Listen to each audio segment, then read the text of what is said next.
and welcome to the Storied Way Perspective. My name is Rituparna Ghosh. Today I go back to talk to a very old friend of mine, Shalini Bansal.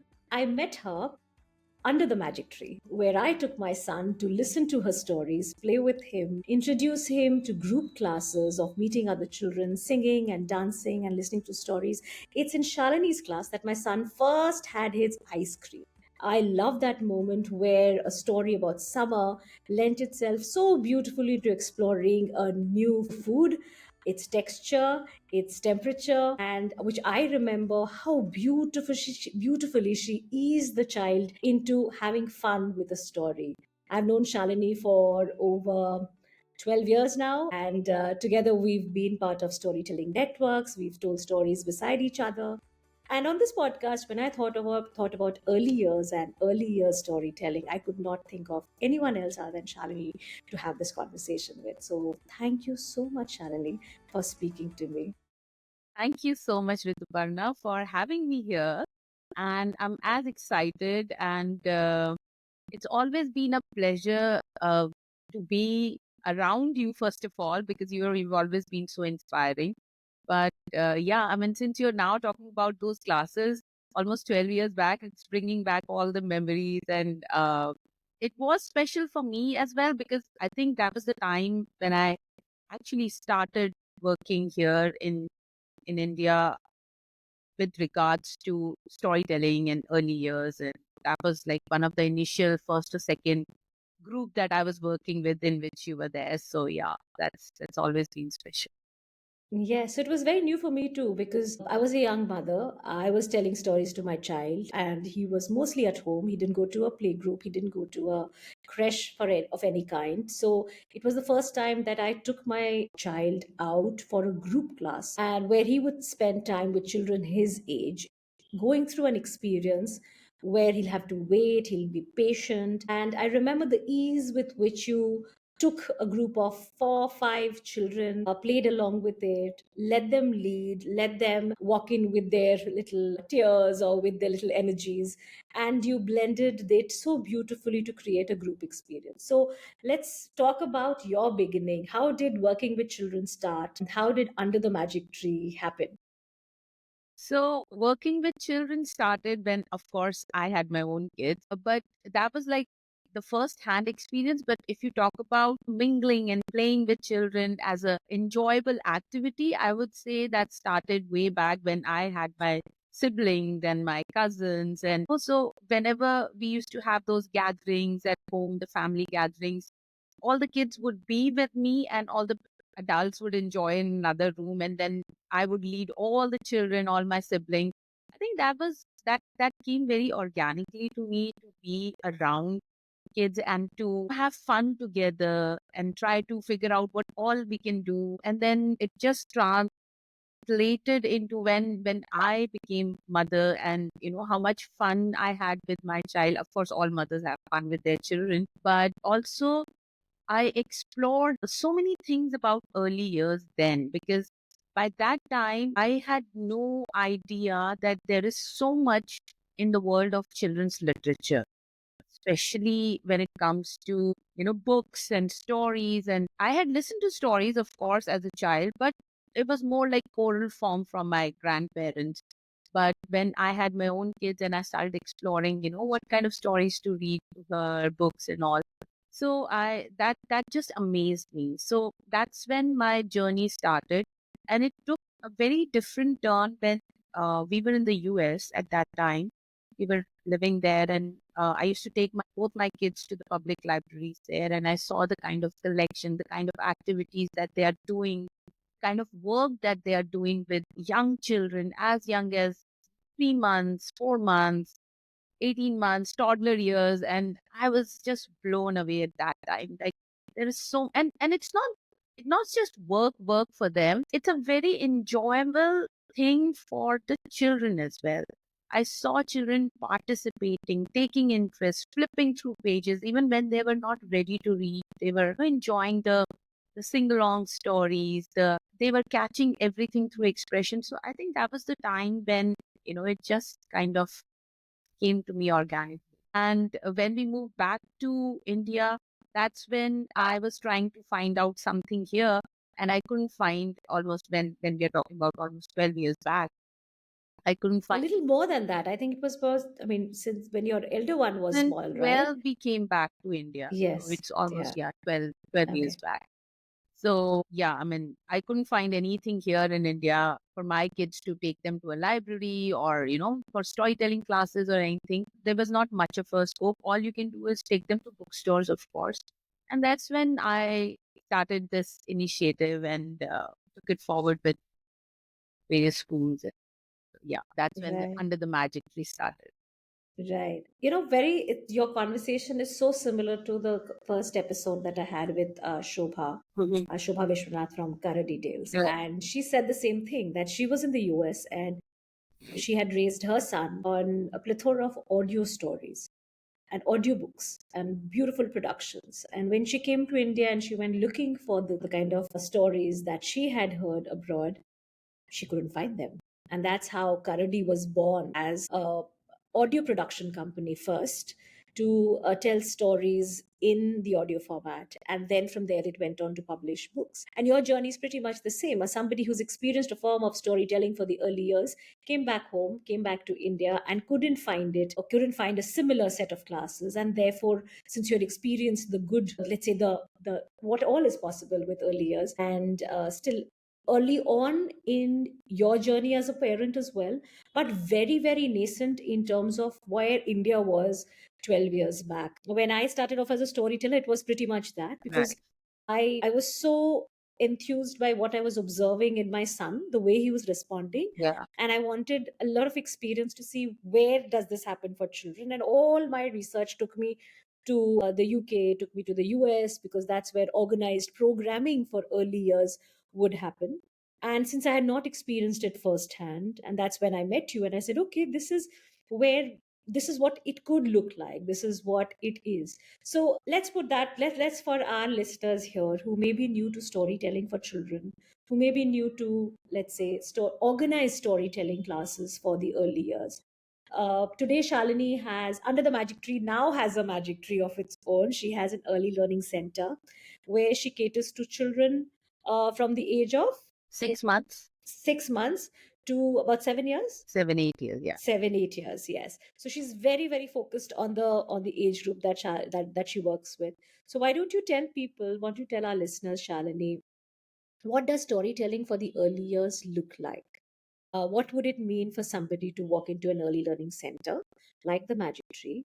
And what form of storytelling can they experience with their child or without their child? Yeah. So storytelling in early years, I think it looks like just having fun with your child and exposing them to books, because books are the medium through which the children can, explore outside world. They would get to know about different things in the world.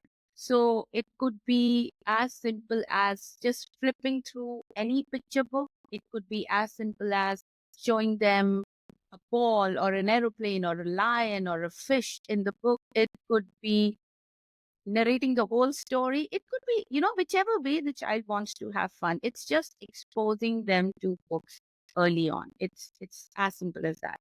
And I think from there the child can take the lead and you can just sit back. You just have to create that environment where the books are in the reach of the child, and you will see that the child shows a lot of interest in books. Even it's just as simple as flipping through pages. So yeah, I mean, just to keep it simple, I would say it's just like having fun together.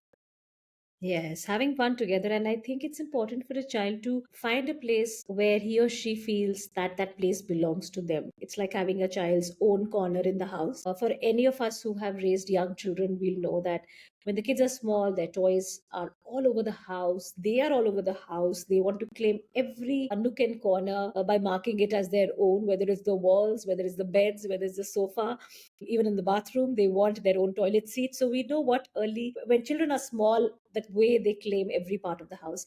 But the one thing which I like about the Magic Tree and Shalini's learning center is the fact that the moment the child walks in, the child knows that this space is mine. So whether it's the where you find the books, whether you find the toys, places, whether you have a space where children can enjoy a jungle gym and the kind of let's say experiences Shalini creates, the child knows from the start that this place is designed for me. Having that, I think, is a very wonderful place to be. Tell us about this. When people talk about storytelling and children, they also talk about the whole thing about learning, academics, vocabulary, learning to read. The moment you put word like book, everybody thinks that it's about studies. The first description that you used is to have a lot of fun. So let's talk about that, because everybody thinks storytelling will make them great at academics, storytelling will make them great readers, or going to a storytelling class in the early years is going to sort of give an early start to the child in their learning journey through that. So would you talk to us about that? I mean, that is the expectation with which a lot of parents come to us that, so you're going to, when they'll start coming to story session, will they start reading early? Will they be showing any academic improvements? What are the different ways with which they can, you know, with which the stories can help them in academics? So, of course, it would be one of the byproducts of reading books that, but it is not the direct thing we would like to associate with reading books. Reading books is like, for a lot of people, I think, for once you grow up, it's like meditation. You get into a very different zone. You get into a a, a setting which is there in the story in the book. And same is for the child. For the child, it's their me time. It's the time where they can imagine anything. They are going through the pages, they're reading the book, and they're imagining, or they are trying to understand the story in their own perspective, in their own way, which is absolutely fine, because we want those thinkers.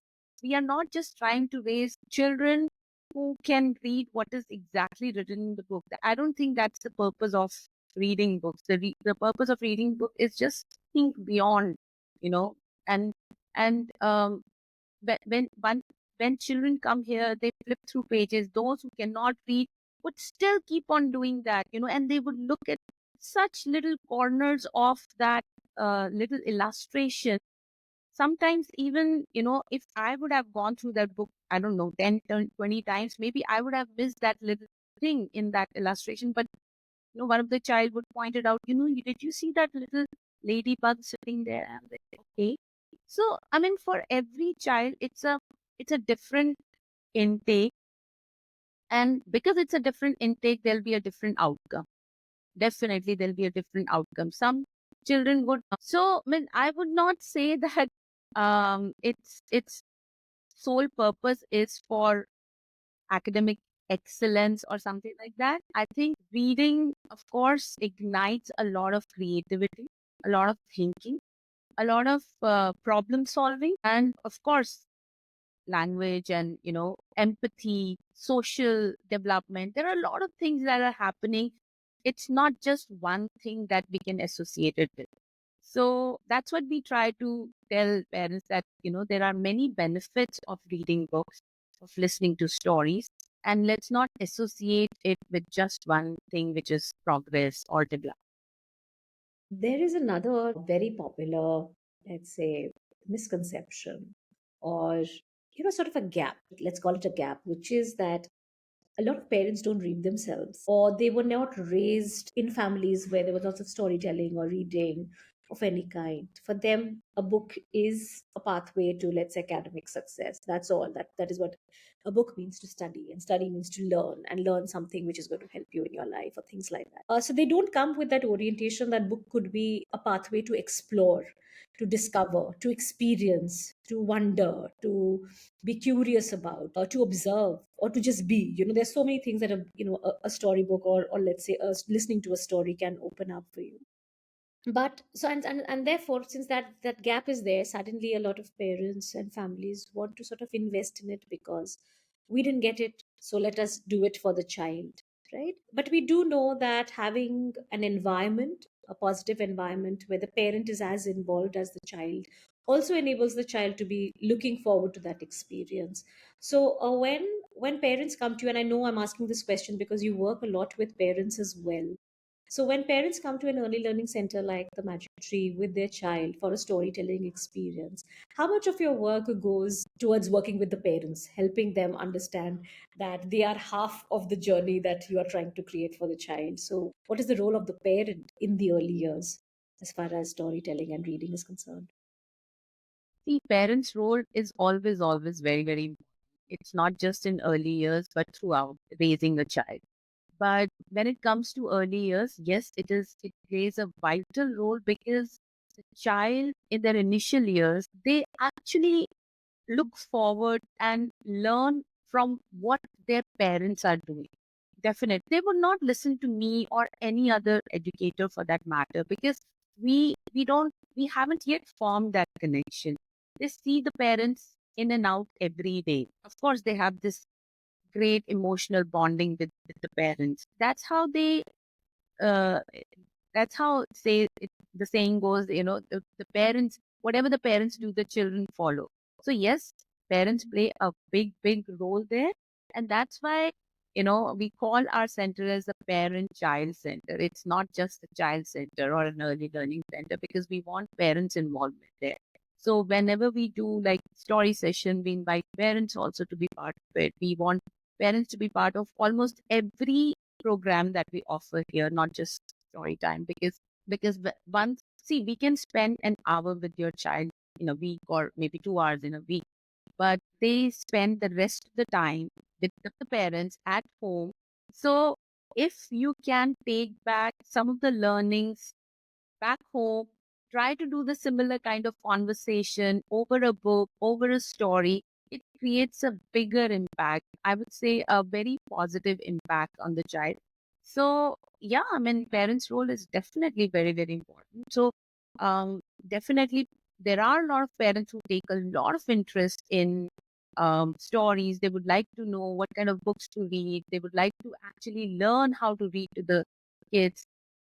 Absolutely. Nowadays, parents are very, very involved and, want to be part of their growing. Both you and I have seen the space sort of grow with a lot of, let's say, I will say this the space of reading to a child or making books accessible or making early parenting the buzzword. We know there's a lot of focus on, let's say, screen free parenting right now, or screen free childhood. And at the same time, there is a lot of focus on bringing families together to share quality time with one another. In your programming, and you just mentioned that you may make sure that parents are a part of that programming. Can you describe to me what kind of, let's say, offering, or let's say what is the value proposition that parents that draw or attract parents to the Magic Tree when you design your program? What kind of offerings do you give them, and what is your, let's say, key message to parents when they sign up for any of your programs?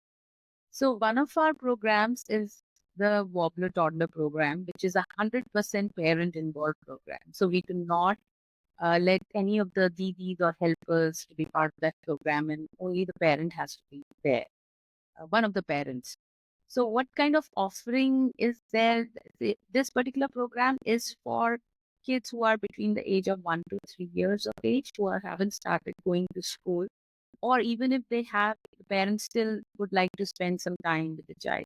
So, the key offerings here are not for the children, but for the parents. Like what all you can do with your child in these early years, create that very, very special bond, of course, which will be there, but to strengthen it through various activities. And not only this bond, but how these activities are helpful in their key developmental areas like social development, emotional development, language development, physical, when it comes to physical, gross or fine motor skills development, music and rhythmic skills development. So there are a sensory development. So there are various activities that we do to promote these features of early years.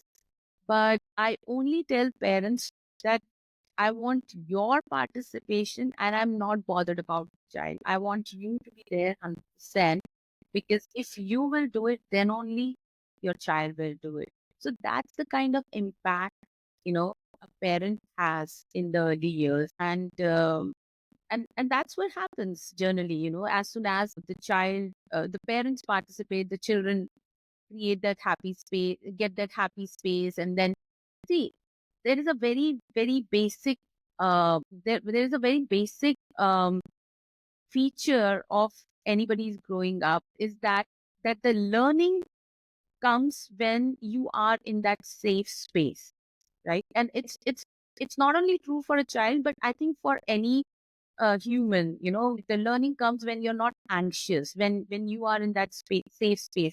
And so goes for the child. So if the child is not anxious and feels safe, then only the learning will come, or then only the child will start participating in any of the activity. So if the child doesn't see the parent around, especially when the child is that young, one, or even that for that matter, sometimes it takes still 5 years for a child to feel that comfort level without the parent. So first thing first is that the child should feel safe, not anxious, and then only they get involved into something. So it is very important for us, for parents, for educators, to make the child feel safe and anxious, and that comes when they see the known faces around.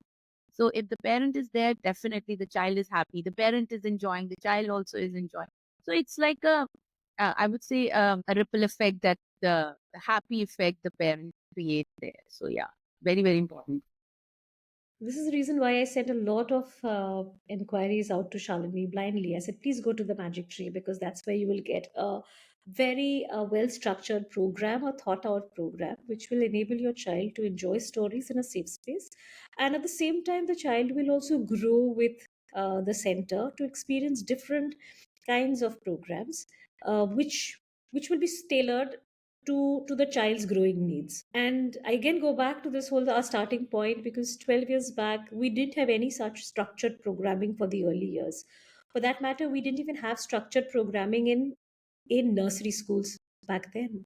We didn't have any storytelling was just, let's say, kept for the big days like a children's day or something around festivals where there would be drama. You would typically see 5 or 6 teachers enacting something, and then that is for them, that would be storytelling. And it coincides with what I saw as a storyteller when I was invited in early learning centers or schools. And I felt that this is not what storytelling is. You're not doing what are the many ways that you can involve your children with stories. Things have changed, things have moved, thankfully, but there's a lot of work to be done. I know you also work with a lot of schools and let's say early years educators. So tell us something about how does structured programming help children, particularly in learning environments or in learning centers. How does it help a child, let's say, go through different experiences and discover life or growing up through stories? Because I know a structured program has a lot of impact on a child than an unstructured one, right? So could you tell us something about that? So with the primary years, if we are talking about, in schools where the curriculum is introduced, now you're in the formal school, there is sciences, there is maths, there is a curriculum, and in between all that understanding. So that's what I tell the educators also, that stories can play a major role in your structured curriculum, and you can run these stories parallel to your curriculum, because that's how it's going to strengthen the understanding of your curriculum that is there. So there are many ways to teach, 100 ways to teach. There are, or maybe as many as people are there, as many as educators are, because every educator's way is, there's a unique way of teaching. So I would say that one of the ways is definitely stories, because stories stays with us. That's the power of story, that they stay with us for the longest time, and then we remember incidents attached to the stories, and that's how it's a learning experience that is set through stories. And so if we introduce stories along with the curriculum in the school, it creates a great magic for the stories. One, your children are happy listening to stories, they are never bored, they will keep asking for more and more. And two, of course, they're learning, they're absorbing, they're resonating, they are trying to you know, bring those compare those stories from their life. They try to understand different emotions through stories. So of course uh, there are different ways of introducing stories into your structured curriculum. And stories definitely make you very likable. If you are a children's storyteller, you are at the receiving end of a lot of love, a lot of affection, a lot of attention from young children. But tell us something about that, Shalini. I mean, how has working with children, and I know that your children have grown up, Yeah. or what motivates you to keep getting down on your knees and working with the little young ones with so much of love? Tell me, how has working with children, particularly the young children, how has it shaped your life? I would say that it is one thing that pumps a lot of energy into me, because they are so energetic, and that I would say I get my energy when I'm there in the session. I get my energy from them, so I'm like, I feel overly excited, and yes, of course, they bring a lot of excitement. There is one thing which is so pure about children. They are so innocent. They would put their points so innocently, and then that makes you think, really? Yeah, I mean, that could have been one of the ways to, to explore or understand the problem in story. So they come up with such answers, such solutions, that sometimes, you just think that, wow, I mean, these kids are just amazing. They are so innocent, so pure, and highly energetic. So I think in my experiences, not only just young children, I think even when enter the preteens or teenage, I have seen them that, that excitement for stories. Maybe not at the beginning of the session. They'll act like, they're too cool for stories. Oh, you're here for the story session. Okay. We enjoy stories, but that's like a kiddish thing. But now, I don't know. They're for kids. But the moment you're in the session and you are with them, and you start interacting as if you want their participation. Without them, the story cannot move forward. Then there is this thing that, oh yeah, I mean, this is there. Then the answers start pouring in, then the participation start pouring in, and by the end of it, they're all at a different level from what they had started. And I mean, they'll be longing for more. So they're like, yeah, why don't we um, read through stories? So I think there is this need for listening to stories. Each and every human being, like, I am an adult, but I still would love to listen to stories from someone. Any day, if there is a story session happening for adults, I would love to go there and sit there and enjoy. So I think Safe to say that storytelling is a very, I mean, listening to stories is a very human need. it is. It is because you discover so much about yourself, and we can say that, young children too, they do understand things through a story. They understand what's happening to them, how they feel. And I tell the story a lot that my son was in class one when we were reading and telling a story about a bully.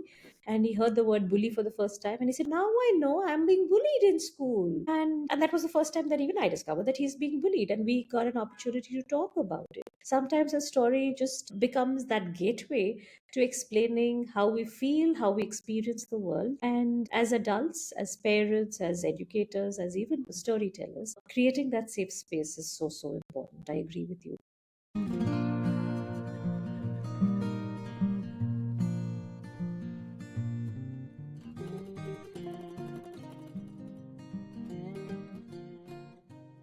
The Storied Way perspective is designed and developed by your Storybag podcasting network.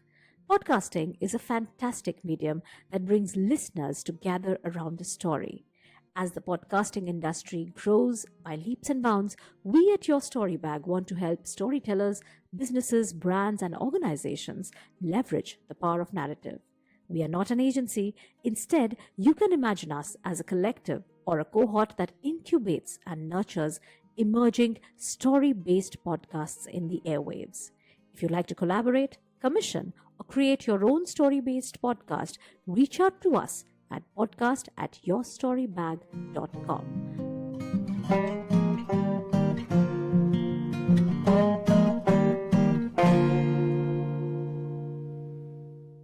So outside the magic tree, Shalini does work with older children, and she works. She goes to schools, she goes to libraries, she goes to let's say spaces, underserved communities as well, telling stories to children. And like she's just mentioned, I'm sure she agrees with the fact that stories are a human need, and children love listening to stories of all ages.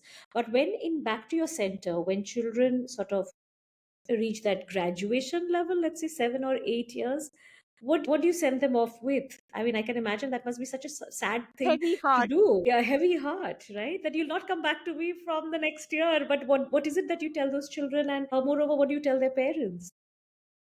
See, I tell the same thing that I always tell them when they are here. And I think I feel very, very lucky and loved and privileged to say that there are a lot of parents who keep in connection even after, their kids are teenagers now, or they're in the middle of something. So they keep contacting me saying that, what would be the book recommendation at this age, or this is the problem we are facing, what do you think we should do now? My child is has stopped reading, so much hooked on to social media, what should we do? So they keep in connection. So there is that connection definitely there.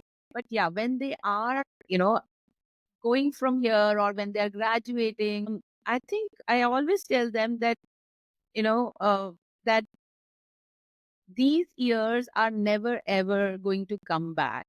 So just make the most of it, enjoy this time with your children.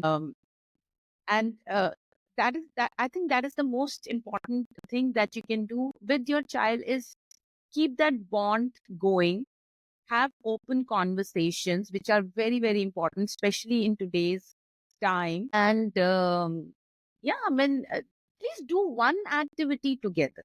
At least do one activity together, so that that connection is still there. So keep. I mean, it could be anything, honestly, or anything. Going on a trek, as simple as that. Doesn't have to be related to some skill development, or it could be just a hobby. Take a singing class together, or take a dancing class together, or go to the, I don't know, go to a trek, just two of you, or as a family, and just spend that time. It's very, very important to spend that one-to-one time with your child. So I think, yeah, I mean, I think everybody is doing everything these days. And after the children are in grade 5, 6, 7, 8, they are loaded with lots of work from school. There is extracurricular activities that they're doing. So there's hardly any time for them. But one thing I think every child would crave for, even when they'll turn 17, 18, is that one-on-one time with the parent. They might not say it or explicitly, but there is a need for that emotional understanding from the parent. uh, that is a like a hidden expectation from a teenager as well, that if you can just listen to me and not judge me for it. So I think that is very, very important, especially in a time where there is so much pressure on children, be it from their peers, from social media. There's so much pressure on them. So I think as a parent, what we can do is just have that conversation with our child, saying that no matter what, we are on your side, no matter what kind of mistake you made, because we all make mistakes. It's not that, will not. But remember to come back to us, because we are there for you. So I think that is one thing. If the child can come back to you and tell you, this is uh, what has happened, and I need your help. I think your job as a parent is you. I mean, I think you're doing a great job as a parent if your child can come back and ask for help from you and offer. I think also it's about filling your child's childhood with a lot of happy and safe memories of spending quality time. And even when the child grows up and has, let's say, more growing up experiences, whether it's with peers or going out and maybe other academic or non-academic interests, which it could be sports, it could be music, it could be drama, it could be anything else, Yeah. which takes out the child away to different zones where the parent is not as equally participative as they were in the early years, but at the same time it fills them with a lot of safety, knowing that my parent is still there, my parent is still the same parent, my parent has invested in me. And if that bridge, and I called it the story bridge, that you use that, you create a bridge with your child, use a story as just a bridge to just check in and say that is everything all right, and I'm here, I'm waiting, I'm here just in case you want to talk back, talk to me about something, knowing that safety is still attached, that safety latch is still there, is gives a lot of reassurance Oh, it does. to both the child and the parent. I must tell you that I was at a festival last month and I did a very impromptu experiment with children. And I had children of, you know, 5 to 8 years in the audience, and some youngers, of course. And I had the plot of a story. It's a new story that I was working on. And I said, I just have a plot. I don't know what to do with it, but I need children and their families and their parents and their grandparents to help me put, shape the story. So here I was talking about spending time together. And my problem in my story was that there's a little girl who has lots of ideas, but nobody in her family has time for her. Everybody runs on a different clock because they have other things to do.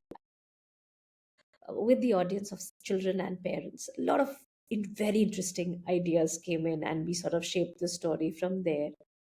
And at the end of the session, a parent, a father came and said, what a fantastic story. You did a great job and all kinds of things. But what he said was that, sometimes we put in a lot of effort to be there for our child, but the child doesn't appreciate it. The child doesn't realize what we are doing for them. And at that point, I felt that disappointment in that father who's actually going beyond perhaps his bandwidth to be there, present, consciously, actively with the child, but is perhaps expecting something back. And I answered that in my own way. But there is an angst in parents as well. Don't you see that, Shalini?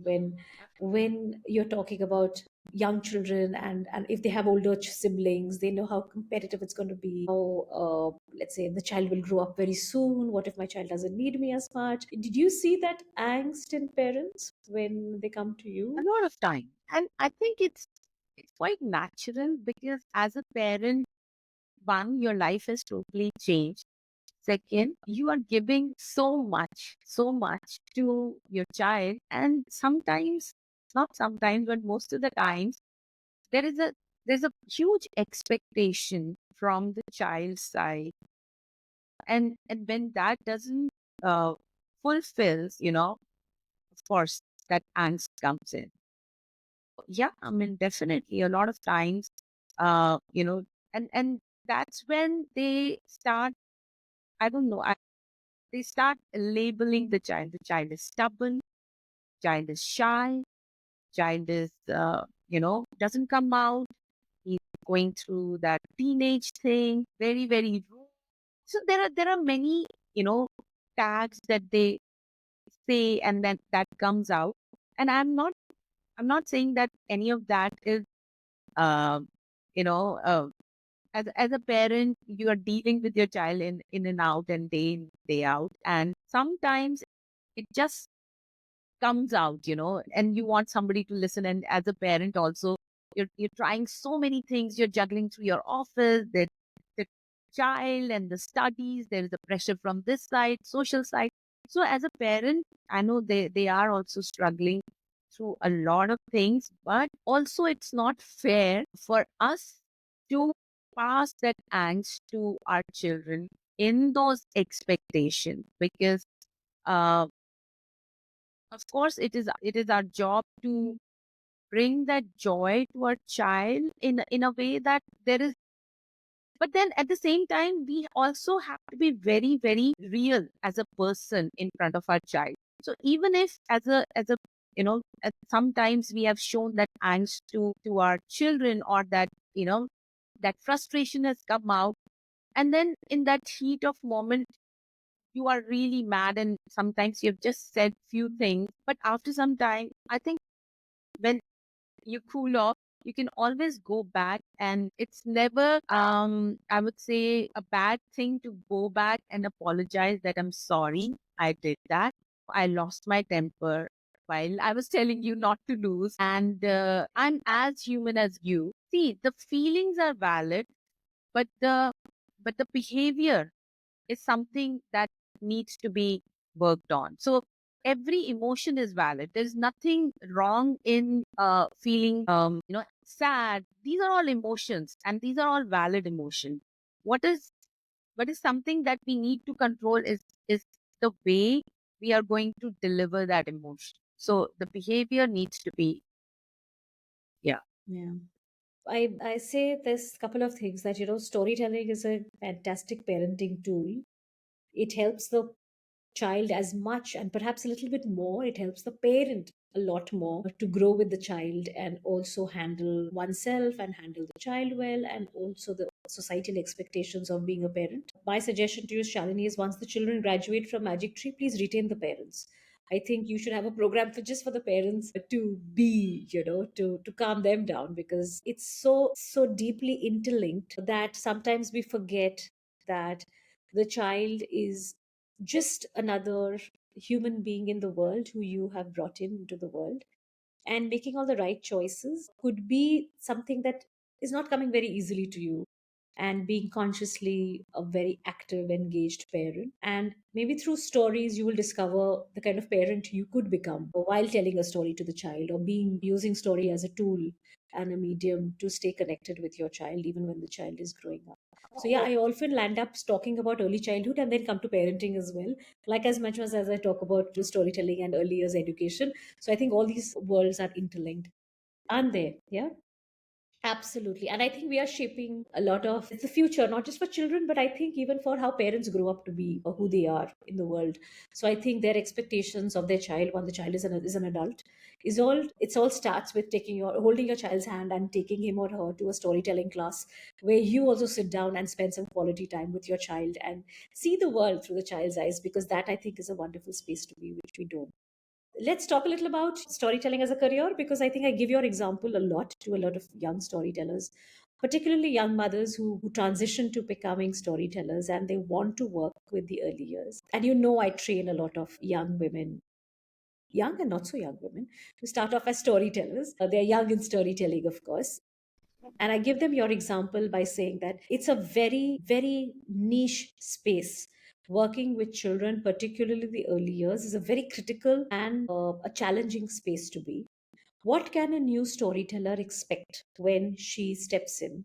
And I use the word she because a lot of young mothers do that. I do have a young father who gave up his career to be a storyteller, to be a stay-at-home father, and he learned storytelling from me. So he's the principal storyteller and caregiver for his daughter. One. His wife works, but mostly women. So what can, let's say, a parent slash new storyteller expect when he or she walks in to work with children other than one's own?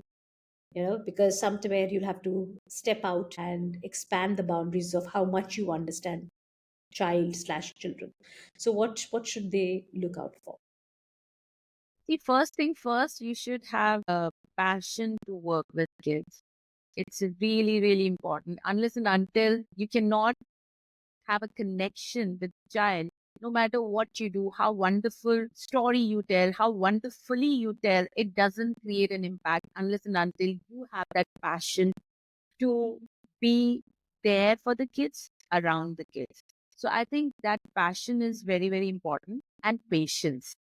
So that is also another thing, because I've seen actually a lot of storytellers, or upcoming storytellers who, uh, who get well prepared for their story. They're like, I'm very excited. I'm going to tell this story. I have these props ready. This is there. This is there. This is there.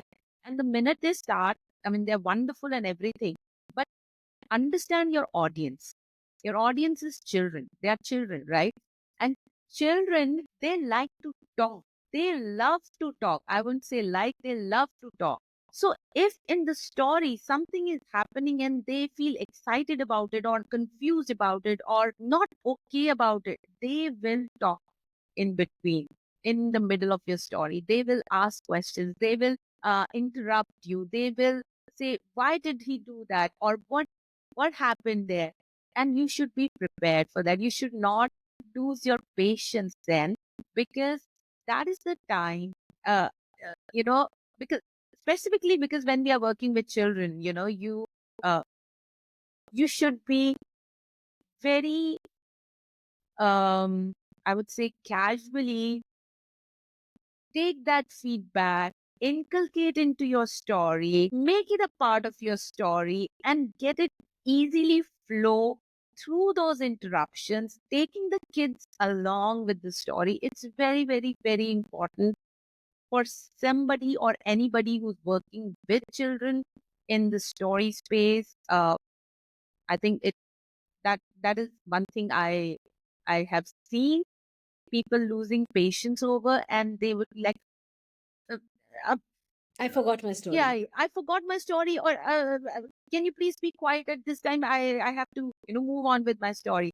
So that is the time when they kind of lose that connection with their audience. So it is very, very important to take that, uh, I would say, comments from whatever comments coming from your audience, take that along with with your story. Sometimes it could be unpleasant, saying that, if the child is saying, nahi, achhi nahi hai, I'm not liking this, or this is not right.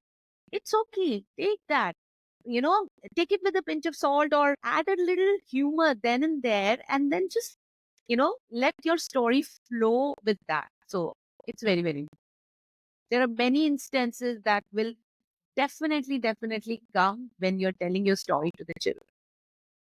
Sure, Yeah. Ritu, you would have And seen that happening. I have seen that a lot. I so agree with you that you have to be very spontaneous. You have to think on your feet. You have to be okay with being interrupted. Yeah, You have to be okay with being questioned. You have to be okay with slowing down and even stopping. yeah, But you can't let children not respond. You cannot have children zip up and sit down. I have seen and heard many such instances where children are instructed to not ask a yeah. question. And that Especially in schools. really, in schools, yes. And which is where people like us, when we walk into schools, we create absolute pandemonium, and Yeah, children love it. We create a riot, and children love it because they're allowed to be children, yeah, and that's how it should be. Very interestingly, I just came back from a tour to a school where I was working with middle and high school children, and I was asked this question that, how did it feel working with them? I said, children are children, they're very smart. So they said, but how do you, we always wonder, how will children react? How do you handle ideas of discipline? When are they being yeah, respectful and disrespectful? And a lot of times, schools and teachers, elders, even storytellers think children are not taking me seriously. If I ask them to keep quiet and they're still asking questions and they're not allowing me to go ahead, they are still being disrespectful to me. And that really, really upsets a lot of adults when they work with children. Yeah. How should a storyteller handle herself and the class or the children when she's being constantly being, let's say, interrupted? What is your trick? see, again, it depends what kind of interruption. Are they not okay with the story? There is a clash of thinking there, or is it just a nuisance thing that is happening? Sometimes that also happens when you are working with high school kids or something. There'll be some kind of, so you need to first of all, you need to understand where it's coming from. And if it's just a clash of thinking, I think it's very the kind of, I would say, it should be okay to have that discussion, understand their point of view, because the idea of story session is not just to tell, keep on telling. It's not a monologue, right? So the idea of story, like we said in the beginning, is to ignite that spark of thinking. So if that is happening through your story, why would you put off that, right? So let's get into that discussion more, or you can say, okay, let's go ahead. What happened in the story? Let's understand that.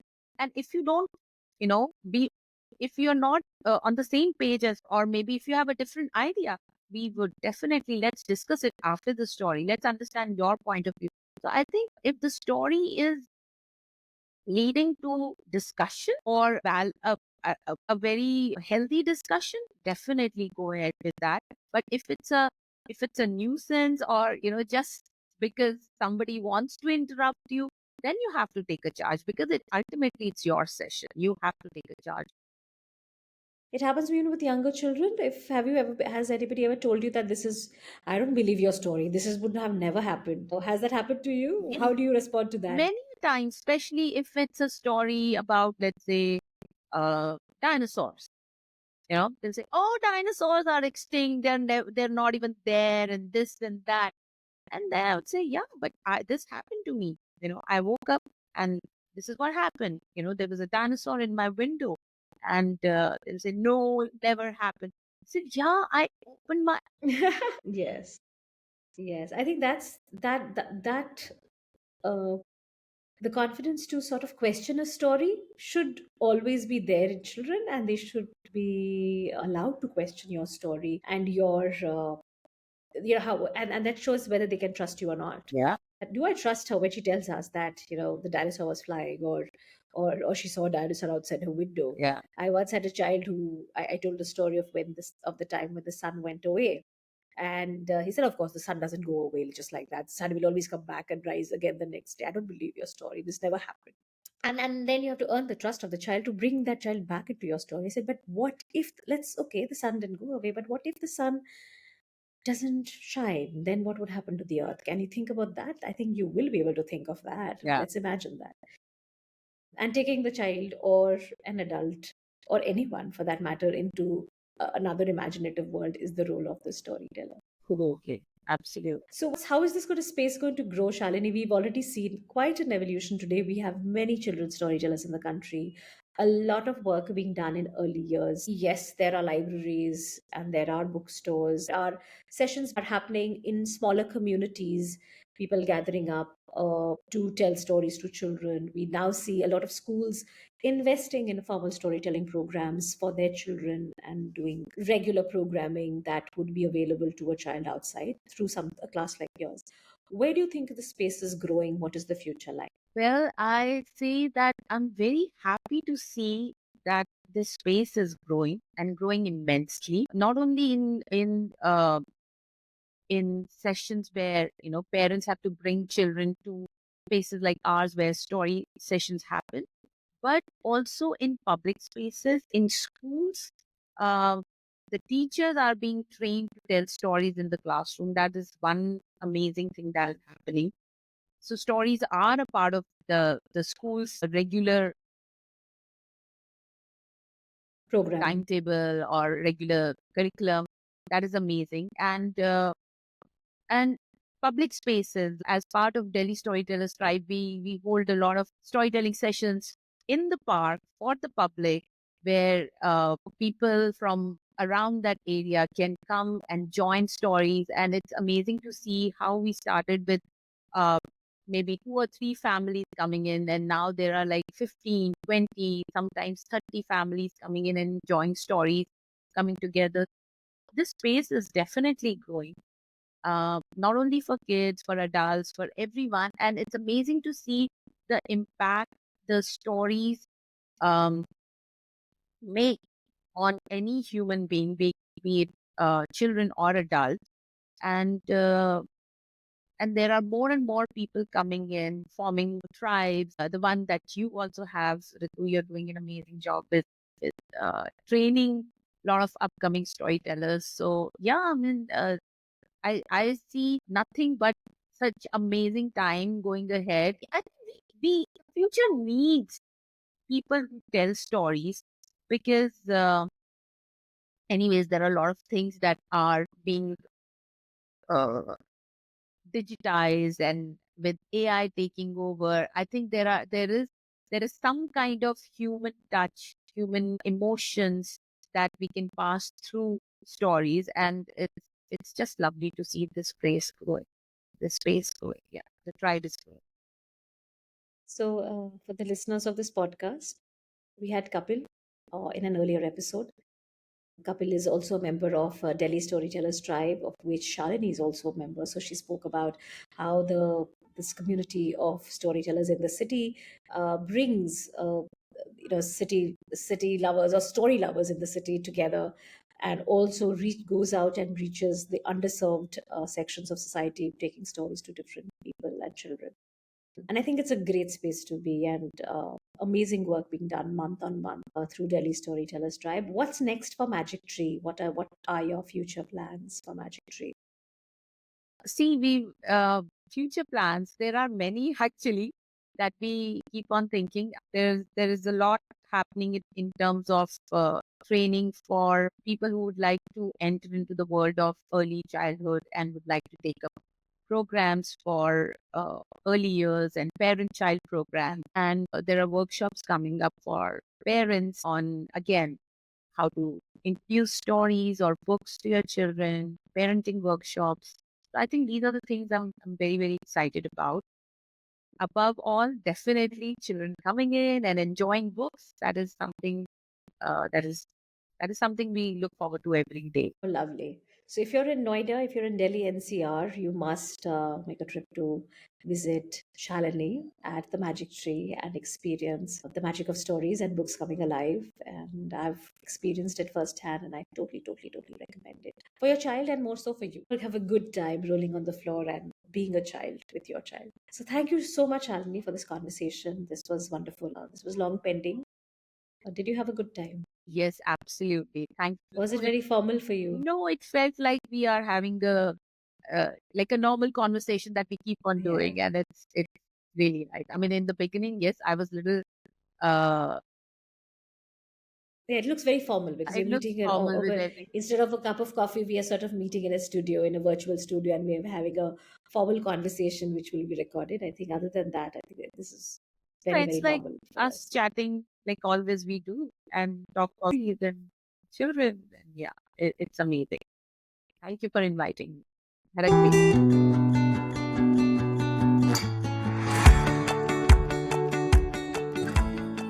Hi, this is Rituparna. Thank you for listening to the Storied Way Perspective. This is a bi monthly podcast where you will meet storytellers, influencers, entrepreneurs, coaches, thought leaders, and experts as I ask them what can stories do in the world today. You can find us on Apple Podcasts, Spotify, Amazon Music, Audible, and everywhere else. Look out for the Storied Way Perspective with Rituparna. No matter where you listen to us, please rate, review, and share the podcast. This helps me know you are listening. You can also write to me at podcast@yourstorybag.com. I will wait to hear from you.